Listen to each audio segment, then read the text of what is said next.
Laking gulat ng prinsipe ng Corona sa reaksyon ni Madrid. Kung nagustuhan daw niya ito, susubukan din niya. Kasabay nito, nagpa siya din na subukan ang sopas.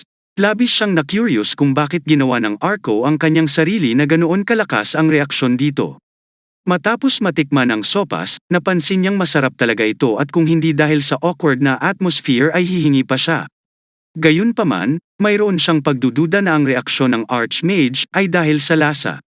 Kung tutuusin, mahirap paniwalaan na hindi pa nakatikim ng mushroom soup ang Royal Mage na tulad niya, pero may isa pang tanong. Ano ang nag-impluwensya kay Madrid na magkaroon ng ganoong reaksyon? Pagkatapos ng lahat, napakakaunting mga tao sa mundong ito ang maaaring masupil ang isang class 7. Gayunpaman, mayroon pa rin siyang isang hula. Hindi talaga siya naniwala, ngunit nang tumingin siya sa kanyang guro, naramdaman niya na hindi siya kasing simple ng first glance. Sa unang tingin, tumungo